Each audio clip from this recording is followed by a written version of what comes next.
Hello students, welcome है आप सभी का आपकी अपनी अकाउंटिंग की क्लास में। हमारा टॉपिक चल रहा था मैनेजमेंट अकाउंटिंग में रेशियो एनालिसिस। रेशियो एनालिसिस में हमने प्रीवियस 2 वीडियोस में रेशियो एनालिसिस की डेफिनेशन डिस्कस की थी, रेशियो क्या होते हैं ये डिस्कस किया था, ठीक है। फिर रेशियो एनालिसिस के बारे में, इसके बाद में हमने इम्पोर्टेंस ऑफ रेशियो एनालिसिस के बारे में डिस्कस किया था, ठीक है। इसके बाद में हमने लिमिटेशंस, रेशियो के जो लिमिटेशंस थे वो हमने डिस्कस किए थे, ठीक है। इसके बाद में हमने क्या किया था, क्लासिफिकेशन ऑफ रेशियोज। ये प्रीवियस 2 वीडियोस में हम पढ़ चुके हैं क्लासिफिकेशन ऑफ रेशियोज। देन हमने जो क्लासिफिकेशन है on the basis of financial statement and on the basis of objective, ये हमने पढ़े थे, ठीक है। इसके बाद में हमने जो मेनली पढ़ना है वो ऑब्जेक्टिव के बेस पे जो रेशियो का क्लासिफिकेशन किया गया है उसके बेस पे हमने इस चैप्टर को, इस रेशियोज को पढ़ना स्टार्ट किया है, ठीक है। तो सबसे पहले हमने क्या किया, लिक्विडिटी रेशियो जो है वो स्टार्ट किया, ठीक है। सबसे पहले हमने लिक्विडिटी रेशियो को स्टार्ट किया है on the basis of object, उद्देश्यों के आधार पर। अब देखिए लिक्विडिटी रेशियो में हमने रेशियोज के फॉर्मूले पढ़ चुके हैं। देखिए कितना पढ़ा है हमने इसमें लिक्विडिटी रेशियो। इसके बाद में देखिए एक्टिविटी रेशियोज भी हम पढ़ चुके हैं। लिक्विडिटी रेशियो जो होते हैं, ठीक है, करंट रेशियो आते हैं इसमें, क्विक और एसिड टेस्ट रेशियो आता है और एक एब्सोल्यूट लिक्विड रेशियो आता है। तो ये जो रेशियोज होते हैं वो कैसे निकलते हैं, अनुपात में निकलते हैं, ठीक है। जैसे ये 2:1 हो गया, इस टाइप से आपके ये रेशियो कैलकुलेट होते हैं। क्लियर हो रहा है मैटर। फिर हमने देखिए क्या पढ़ा, फिर हमने पढ़ा था ये पढ़ लिया था, आइडियल रेशियोज भी हमने पढ़ लिए थे इनके। इसके बाद में हमने एक्टिविटी रेशियोज जो हैं वो प्रीवियस वीडियो में स्टार्ट किया था, ठीक है। एक्टिविटी रेशियोज जो है इनके फॉर्मूले हमने देखे थे प्रीवियस वीडियो में। ये कैसे निकलते हैं, ये टाइम्स में कैलकुलेट होते हैं। कैसे कैलकुलेट होते हैं, टाइम्स में, ठीक है। ये अनुपात में नहीं आते हैं, ये रेशियोज में प्रोपोर्शन में नहीं आते, कैसे आते हैं, टाइम्स के अंदर आते हैं, ठीक है। और एक्टिविटी रेशियो क्या होता है, जो कि किसी बिजनेस की एफिशिएंसी को रिप्रेजेंट करते हैं कि बिजनेस अपना जो रिसोर्सेज अवेलेबल है वो किस तरीके से यूटिलाइज करता है। तो ये हमने देखा था, इनके फॉर्मूले देखे थे, ठीक है। फिर इसके बाद में देखिए, फिर हमने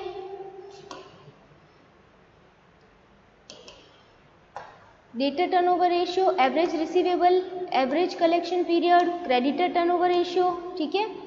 इसके बाद में फिर हमने देखा था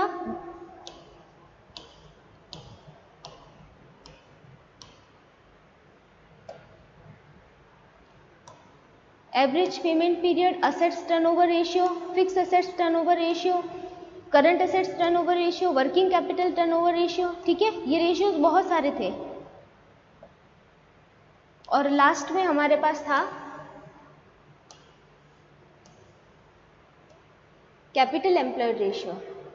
तो कैपिटल एम्प्लॉयड रेशियो लास्ट हमने पढ़ा था प्रॉफिट एक्टिविटी रेशियो का। अब देखिए इनके फॉर्मूले याद कैसे करने हैं वो मैं आपको बताती हूँ।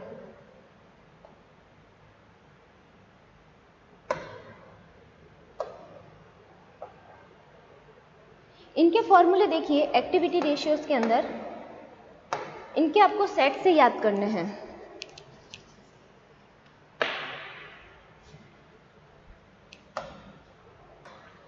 तो देखिए एक्टिविटी रेशियो याद करने का जो तरीका है वो हम देखते हैं।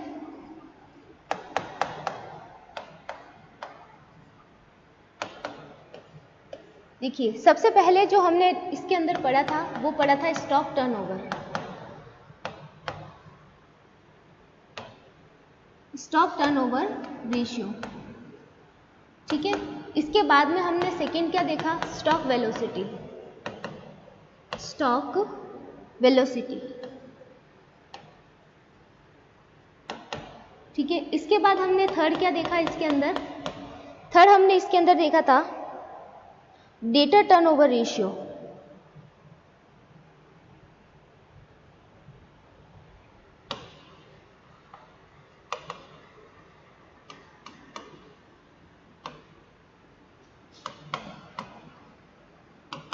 इसके बाद में हमने फोर्थ देखा इसके अंदर एवरेज कलेक्शन,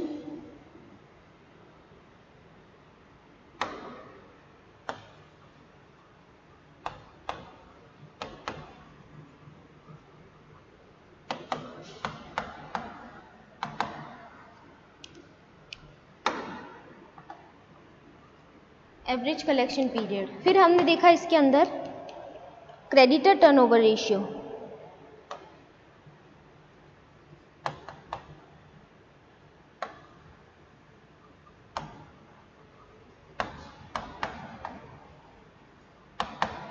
इसके बाद में हमने देखा इसमें average payment period.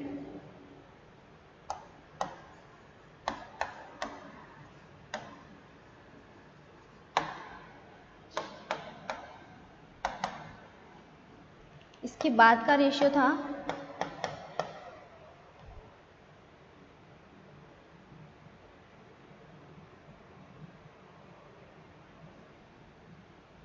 Total assets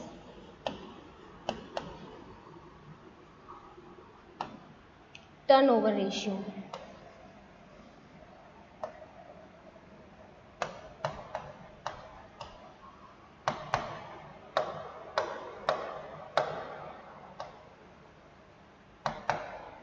इसके बाद जो हमारे पास रेशियो था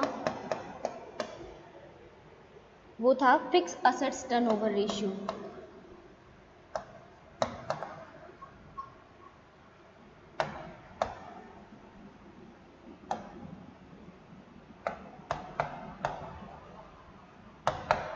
ठीक है, इसके बाद जो हमारे पास रेशियो था वो कौन सा था? Current assets turnover ratio.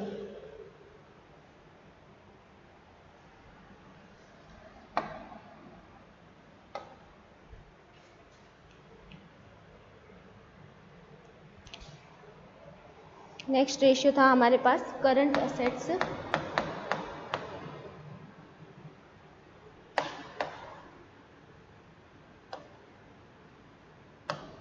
Turnover ratio. ठीक है, फिर हमारे पास था वर्किंग कैपिटल।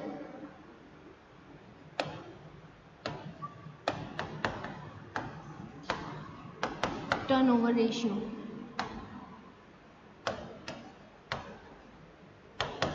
इसके बाद में हमारे पास था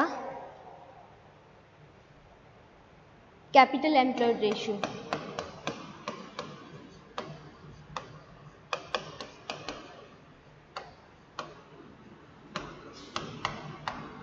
तो ये रेशियो थे हमारे पास एक्टिविटी रेशियो। ठीक है, अब देखिए इन्हें याद कैसे करना है। इन्हें याद करने की एक ट्रिक है, पहले तो आपको इन दो के सेट बनाने हैं। ठीक है, फिर आपको इन दोनों के सेट बनाने हैं और फिर आपको इन दोनों के सेट बनाने हैं। फिर आपको ये जो चारों है इन चारों को एक सेट में याद करना है। ठीक है, देखिए अब इनके फॉर्मूले में क्या आता है, देखिए स्टॉक टर्नओवर रेशियो और स्टॉक वेलोसिटी ये दोनों डिपेंड करते हैं सीओजीएस और किस पे? एवरेज स्टॉक पे। ये दोनों फॉर्मूले इस पे बेस्ड करते हैं। ठीक है, तो स्टॉक टर्नओवर रेशियो जो है हमारा, उसका जो फॉर्मूला होता है वो क्या होता है? COGS upon average stock. ठीक है, स्टॉक वेलोसिटी का एवरेज स्टॉक अपॉन सीओजीएस और इनटू नंबर ऑफ डेज और मंथ इन द ईयर। ठीक है, तो ये दोनों फॉर्मूले एक दूसरे से रिलेटेड हो गए क्योंकि दोनों ही सीओजीएस और एवरेज स्टॉक पे डिपेंड करते हैं। ठीक है, फिर बात करते हैं हम डेटर टर्नओवर रेशियो की। तो डेटर टर्नओवर रेशियो जो है वो दोनों और एवरेज कलेक्शन पीरियड दोनों ही क्या है? बिल्कुल एक जैसे हैं क्योंकि इन दोनों के जो फॉर्मूले हैं वो किस पे डिपेंड करते हैं? नेट सेल्स और एवरेज रिसीवेबल।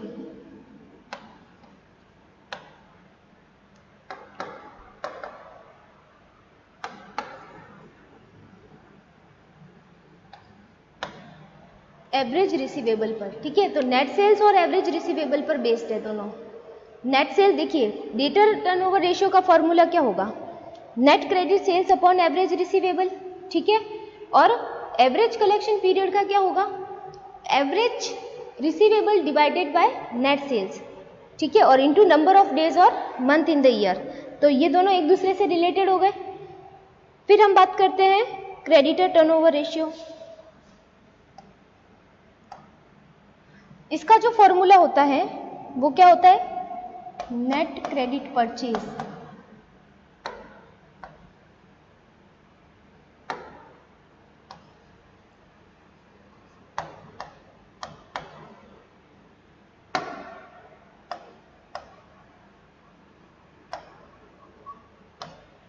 और डिपेंड करते हैं एवरेज पेबल।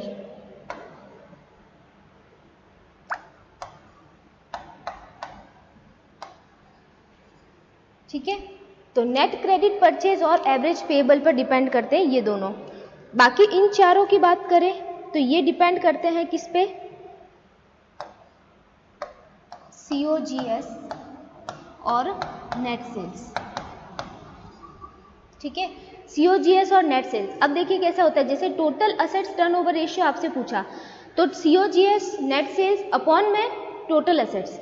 अगर फिक्स असेट्स टर्नओवर पूछा तो COGS net sales upon fix assets. ठीक है, फिर देखिए नेक्स्ट करंट असेट्स टर्नओवर पूछा तो भी आपके क्या होगा, COGS या फिर नेट सेल्स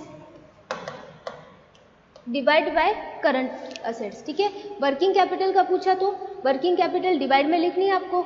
इसी तरह कैपिटल एम्प्लॉयड का पूछा तो वो भी आपको डिवाइड में लिखनी है। वर्किंग कैपिटल का फॉर्मूला मैंने आपको बताया था, क्या था ये, working capital CA minus CL। ठीक है, CA माइनस CL आपके वर्किंग कैपिटल का फॉर्मूला है।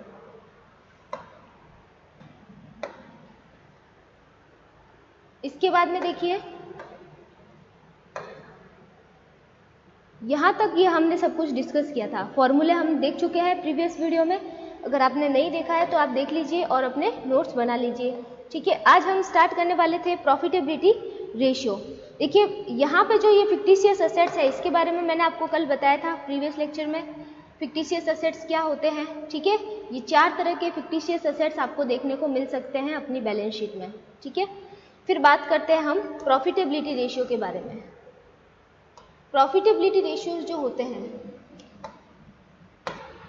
तो देखिए प्रॉफिटेबिलिटी रेशियोज जो होते हैं इन्हें कहते हैं हम लाभदायिकता अनुपात। क्या कहते हैं, लाभदायिकता अनुपात।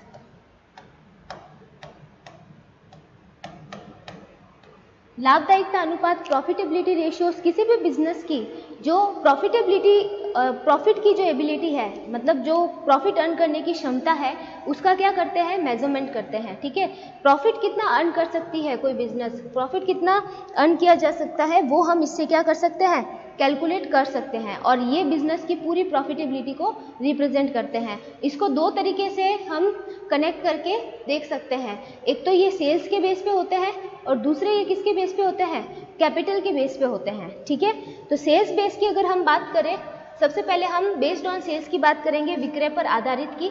ठीक है, बेस्ड ऑन सेल्स, उसके अंदर सबसे पहला रेशियो कौन सा आ जाता है, सबसे पहला रेशियो आता है gross profit ratio.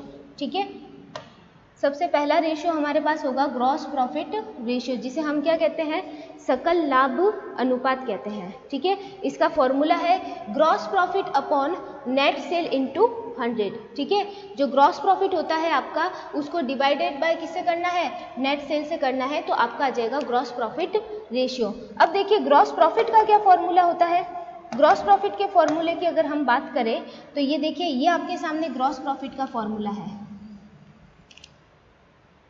Gross profit is equal to sales minus cost of goods sold.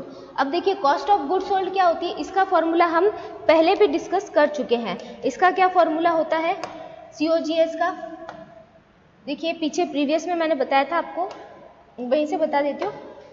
देखिए COGS का फॉर्मूला हम डिस्कस कर चुके हैं, कहाँ पे किया था हमने, स्टॉक टर्नओवर रेशियो में।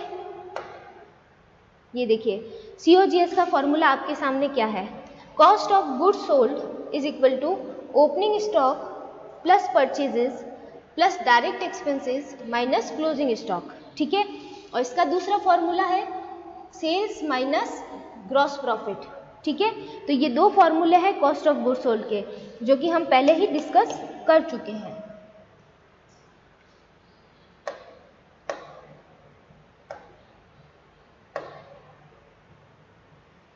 तो देखिए सेल्स में से अगर आप COGS माइनस करोगे, ठीक है, सेल्स में से अगर आप COGS को माइनस करोगे तो आपके सामने ग्रॉस प्रॉफिट आ जाएगा।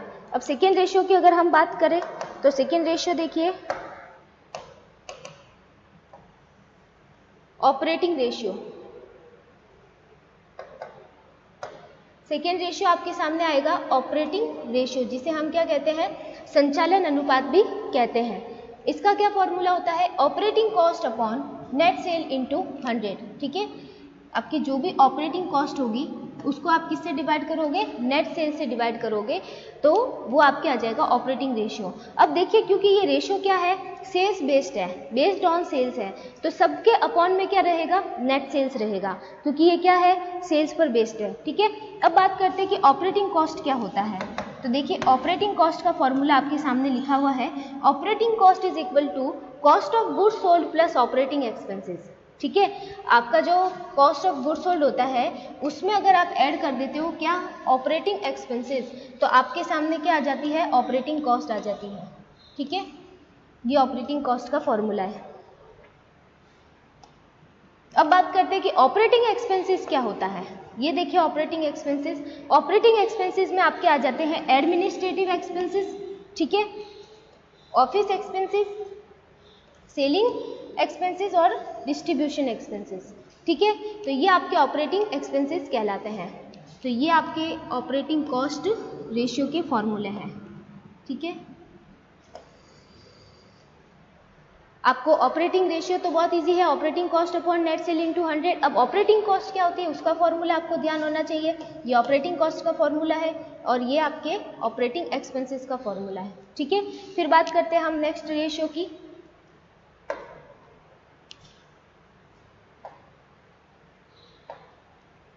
नेक्स्ट रेशियो देखो, हमारे पास आता है थर्ड नंबर।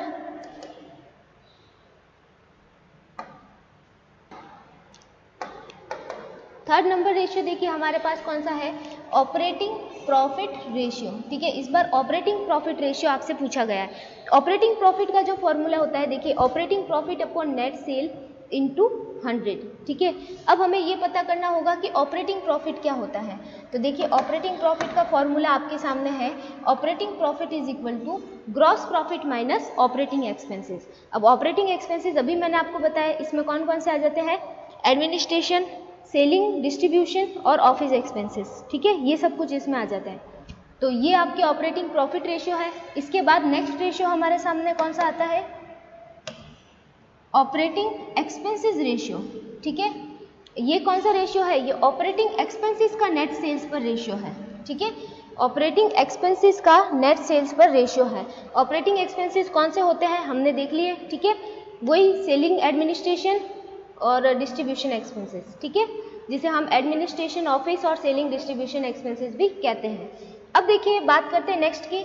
नेक्स्ट हमारे सामने आता है नेट प्रॉफिट रेशियो।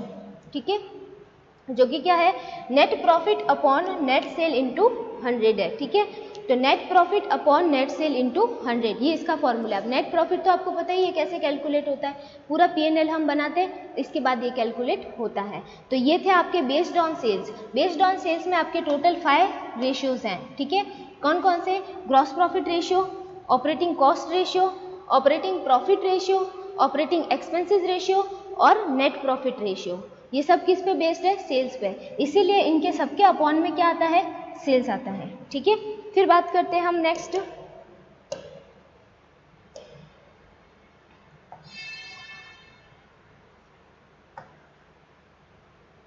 नेक्स्ट देखिए हमारे सामने आते हैं बेस्ड ऑन कैपिटल। अब जो आ रहे हैं वो आपके कौन से हैं, बेस्ड ऑन कैपिटल। अब कैपिटल पर बेस्ड है। अब इसके अंदर कौन कौन से आ जाते हैं, देखिए सबसे फर्स्ट नंबर पर आता है रिटर्न ऑन कैपिटल एम्प्लॉयड। ठीक है, विनियोजित पूंजी पर प्रत्यय, इसे हिंदी में बोलते हैं विनियोजित पूंजी पर प्रत्यय। तो देखिए, विनियोजित पूंजी पर प्रत्यय का जो फॉर्मूला है, return on capital employed, net profit before interest and tax divided by capital employed into 100। ठीक है, अब कैपिटल एम्प्लॉयड का जो फॉर्मूला है हम पहले ही डिस्कस कर चुके हैं। ठीक है, कहाँ पे डिस्कस किया था, देखिए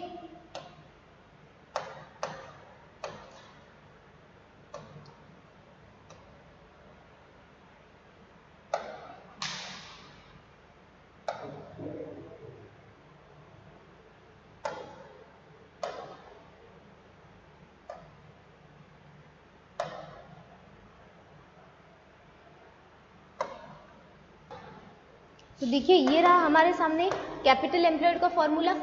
कैपिटल एम्प्लॉयड एक तो हम इसको असेट साइड से कैलकुलेट कर सकते हैं और दूसरा हम इसको लाइबिलिटी साइड से कैलकुलेट कर सकते हैं। ठीक है, असेट साइड से जब हम इसको कैलकुलेट करते हैं तो हमारे सामने फॉर्मूला क्या रहता है, fix assets plus investment plus current assets current liability. ठीक है, और जब हम इसको लाइबिलिटी साइड से कैलकुलेट करते हैं तो शेयर कैपिटल ये लाइबिलिटी साइड का है। ठीक है, ये लाइबिलिटी साइड है और वो असेट साइड है। और जब हम इसे लाइबिलिटी साइड से कैलकुलेट करते हैं तो share capital plus reserve and surplus plus long term debts minus fictitious assets इसका फॉर्मूला होता है। ठीक है, इसलिए मैंने वापस वहाँ पे आपका फॉर्मूला लिखा नहीं है, इसलिए वापस मैंने आपको बताया नहीं है कि कैपिटल एम्प्लॉयड का फॉर्मूला क्या होता है, क्योंकि हमने प्रीवियस जो रेशियोज है उसमें इसको डिस्कस कर चुके हैं। तो आपको यहाँ पे ध्यान रखना है net profit before interest and tax. ठीक है, ऊपर रहेगा आपके अपॉन में आपके कैपिटल एम्प्लॉयड रहेगी इंटू 100 रहेगा, क्योंकि नाम क्या है इसका, रिटर्न ऑन कैपिटल एम्प्लॉयड। ठीक है, कैपिटल एम्प्लॉयड पे जो रिटर्न है उसका ये फॉर्मूला है। और ये सभी कैसे आते हैं, परसेंटेज में आते हैं। ठीक है, बेस्ड ऑन सेल्स की बात करें चाहे बेस्ड ऑन कैपिटल, ये सभी कैसे आते हैं, परसेंटेज में आते हैं, इसलिए इनटू इसमें क्या लगता है, 100 लगता है। ठीक है, फिर बात करते हैं हम सेकेंड रेशियो हमारे सामने क्या आ जाता है। सेकेंड रेशियो देखिए, सेकेंड रेशियो आता है return on share holder fund. ठीक है, नेक्स्ट रेशियो है return on share holder fund, share holder fund पर प्रत्यय। तो नेट प्रॉफिट इसमें आफ्टर टैक्स एंड इंटरेस्ट लेना है आपको। उसमें क्या था, बिफोर इंटरेस्ट एंड टैक्स था, इसमें आपको return on share holder fund, उसमें क्या लेना है आपको, आफ्टर इंटरेस्ट एंड टैक्स। ठीक है, net profit after interest and tax divided by share holder fund into 100। ठीक है, अब ये शेयर होल्डर फंड क्या होता है, इसका फॉर्मूला मैंने आपको बताया है। देखिए ये है आपके शेयर होल्डर फंड का फॉर्मूला। शेयर होल्डर फंड जो है वो बिल्कुल कैपिटल एम्प्लॉयड की तरह ही होता है, बस इसमें एक चीज़ का ही डिफरेंस है। देखिए इसका फॉर्मूला शेयर कैपिटल, जिसमें इक्विटी प्लस प्रेफरेंस दोनों आ जाएंगे, प्लस रिजर्व एंड सरप्लस। ठीक है, रिजर्व और सरप्लस आएंगे और माइनस आएंगे इसमें फिक्टिशियस एसेट्स। और कैपिटल एम्प्लॉयड में भी यही आता है, share capital plus reserve and surplus, बस उसमें एक बात क्या आ जाती है, एक बात आती है लॉन्ग टर्म डेप्थ्स, उसमें एक लॉन्ग टर्म डेप्थ आ जाता है, इसमें लॉन्ग टर्म डेप्थ नहीं आते हैं। ठीक है, बस ये दोनों में डिफरेंस है कैपिटल एम्प्लॉयड और शेयर होल्डर फंड में। ठीक है, तो ये इसका फॉर्मूला है। अब शेयर होल्डर फंड के नाम भी है, देखिए शेयर होल्डर फंड के नाम क्या क्या है उसकी हम बात करते हैं। देखिए शेयर होल्डर फंड, एक तो ये नाम हो गया, दूसरा उसको इक्विटी भी कहते हैं। ठीक है, फिर इसको नेटवर्थ भी कहा जाता है, कई बार इसको प्रोप्राइटरी फंड भी कहा जाता है और कई बार इसको ओनर्स फंड भी कहा जाता है। तो कई बार एग्जाम में आपके सामने कैसा लिखा हुआ होगा, return on share holder fund, कई बार लिखा हुआ होगा रिटर्न ऑन इक्विटी। ठीक है, कई बार आपके सामने लिखा हुआ होगा रिटर्न ऑन नेटवर्थ। ठीक है, फिर कई बार आपके सामने लिखा हुआ होगा रिटर्न ऑन प्रोप्राइटरी फंड। ठीक है, और कई बार आपके सामने रिटर्न ऑन ओनर्स फंड। तो ये सभी किसके नाम है, सभी आपके शेयर होल्डर फंड के नाम है। ठीक है, ये भी आपको ध्यान होना चाहिए, नहीं तो आप कंफ्यूज हो जाओगे। रिटर्न ऑन इक्विटी तो हो सकता है कोई दूसरा फॉर्मूला होगा, लेकिन नहीं है, ये क्या है, शेयर होल्डर फंड के ही अपने नाम है। ठीक है, फिर चलते हैं नेक्स्ट पे। नेक्स्ट की अगर बात करें तो थर्ड नंबर पे कौन सा आ जाता है, return on equity capital. Third number पे आता है हमारा return on equity capital. Return on equity capital देखिए इसका formula net profit after tax, ये इस चीज को आपको ध्यान रखना है, सब में net profit after and before interest and tax common है, लेकिन किस में आफ्टर है और किस में बिफोर है ये आपको ध्यान रखना है। Net profit after interest and tax लेने हैं आपको, माइनस प्रेफरेंस डिविडेंड करना है। ठीक है, और अपॉन में इक्विटी शेयर कैपिटल, कौन सी वाली, पेड अप वाली।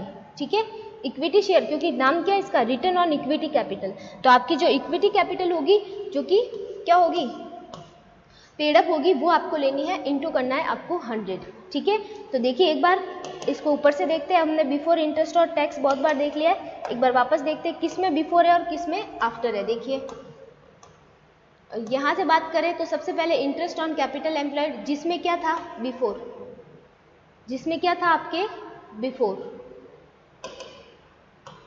ठीक है, फिर हम बात करते हैं return on share holder fund, जिसमें क्या था आफ्टर। ठीक है, इसके बाद में हम बात करते हैं थर्ड नंबर पे, तो इसमें भी क्या था आपके आफ्टर, ठीक है। तो पहले सिर्फ जो रिटर्न ऑन कैपिटल एम्प्लॉयड है उसमें बिफोर है, बाकी सब में क्या है, आफ्टर है। फिर बात करते हैं नेक्स्ट की। तो नेक्स्ट आपके सामने क्या आता है, देखिए नेक्स्ट हमारा जो रेशियो है, नेक्स्ट रेशियो है return on equity share holder fund. इस बार return on equity share holder fund है, इसमें भी नेट प्रॉफिट आफ्टर टैक्स है, ठीक है। Net profit after tax minus करना आपको प्रेफरेंस शेयर डिविडेंड और डिवाइड बाय करना इक्विटी शेयर होल्डर फंड, ठीक है। इक्विटी शेयर होल्डर फंड का फॉर्मूला क्या होता है वो हम देखेंगे, ठीक है। इनटू करना है आपको 100। Return on equity share holder fund, ये इसका नाम है इक्विटी शेयर होल्डर फंड, ठीक है। अब इक्विटी शेयर होल्डर फंड क्या होता है, ये देखिए, ये आपके फॉर्मूला है इक्विटी शेयर होल्डर फंड का। इक्विटी शेयर होल्डर फंड में कौन कौन से आ जाते हैं, देखिए सिर्फ इक्विटी शेयर कैपिटल आती है इसके अंदर, बाकी शेयर होल्डर फंड में तो इक्विटी प्लस प्रेफरेंस दोनों आती है। जबकि इक्विटी शेयर होल्डर फंड की बात करें तो इसमें सिर्फ कौन सी आती है, इक्विटी शेयर कैपिटल, प्लस करते हैं हम इसमें रिजर्व एंड सरप्लस, ठीक है, माइनस करते हैं हम इसमें फिक्टिशियस असेट्स। तो एक तरीके से अगर हम इसको इक्विटी वर्ड हटा दें तो हमने जो शेयर होल्डर फंड का फॉर्मूला देखा था उसमें क्या आती है, टोटल कंप्लीट शेयर कैपिटल आती है। उसमें कंप्लीट शेयर कैपिटल में कौन कौन सी दोनों आ जाती है, इक्विटी प्लस प्रेफरेंस, ठीक है, दोनों आ जाती है। लेकिन इसमें सिर्फ इक्विटी कैपिटल ही आती है, बाकी फॉर्मूला बिल्कुल क्या है, सेम है, ठीक है। तो ये है आपके return on equity share holder fund. फिर हम बात करते हैं नेक्स्ट फॉर्मूले की। नेक्स्ट फॉर्मूला हमारे सामने किसका आएगा, नेक्स्ट आएगा हमारे रिटर्न ऑन टोटल एसेट्स, ठीक है। रिटर्न ऑन टोटल एसेट्स का जो फॉर्मूला है ये थोड़ा सा आपको ध्यान में रखना है। Return on total assets formula है net profit after interest and after tax, ठीक है, net profit after tax plus interest. देखिए आपको ये जो नेट प्रॉफिट के कैलकुलेशन हम करते हैं ना, तो नेट प्रॉफिट के कैलकुलेशन में जो टैक्स माइनस होता है उससे पहले क्या माइनस हो जाता है, इंटरेस्ट माइनस हो जाता है, ठीक है, इंटरेस्ट उसमें से माइनस हो जाता है। उसके बाद में जो आपके नेट प्रॉफिट आफ्टर इंटरेस्ट आते हैं ना, उसमें से माइनस होता है आपके टैक्स, ठीक है। तो अगर हम बात करें कि नेट प्रॉफिट आफ्टर टैक्स जो आते हैं उसमें से पहले इंटरेस्ट माइनस हो चुका होता है, ठीक है।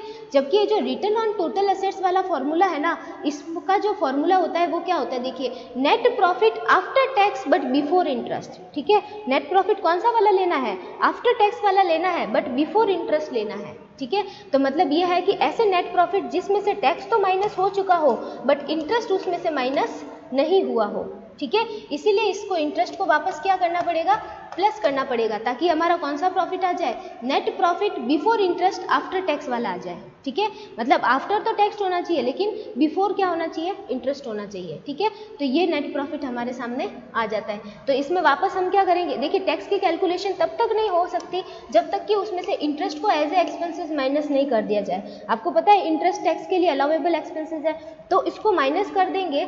इसके बाद में क्या रहेगा कि जो नेट प्रॉफिट बचेगा उसके ऊपर हम टैक्स की कैलकुलेशन करते हैं, इसलिए हमेशा टैक्स की कैलकुलेशन में इंटरेस्ट को माइनस किया जाता है, लेकिन इसके लिए हमें वापस इंटरेस्ट को ऐड करना होगा, ठीक है। तो नेट प्रॉफिट आफ्टर टैक्स बोला मतलब उसमें से इंटरेस्ट माइनस है, इसलिए उसको वापस ऐड किया। फिर total tangible assets divide by क्या, टोटल टेंजिबल एसेट्स, जो दिखाई दे रहे हैं हमें टेंजिबल एसेट्स वो लेने हैं, इनटू करना है हमें 100। तो टेंजिबल एसेट्स में कौन से आ जाते हैं, फिक्स एसेट्स आ जाते हैं, ठीक है, फिक्स एसेट्स और other non current assets, other non current assets, ठीक है, ये इसके अंदर आ जाते हैं। और इसमें आ जाते हैं आपके करंट एसेट्स, ठीक है, टोटल टेंजिबल एसेट्स, उसमें करंट एसेट्स भी आ जाते हैं। टोटल एसेट्स ही है वैसे तो ये, लेकिन इसमें गुडविल और वो नहीं आते हैं और फिक्टिशियस एसेट्स भी नहीं आते, बाकी आपके सारे टोटल एसेट्स आ जाते हैं, ठीक है। तो ये है आपका रिटर्न ऑन टोटल एसेट्स, कुल संपत्तियों पर प्रत्यय। तो ये है फॉर्मूले आपके प्रॉफिटेबिलिटी रेशियोज के, प्रॉफिटेबिलिटी बेस्ड ऑन सेल्स और बेस्ड ऑन कैपिटल, ये हमने अभी देखे हैं, ठीक है। यहाँ से हमने देखा है इन चीज़ों को,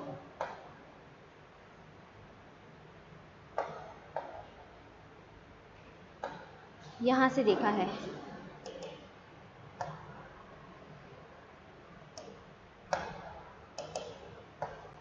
देखिए ये profitability ratios based on sales और फिर हमने देखा बेस्ड ऑन कैपिटल।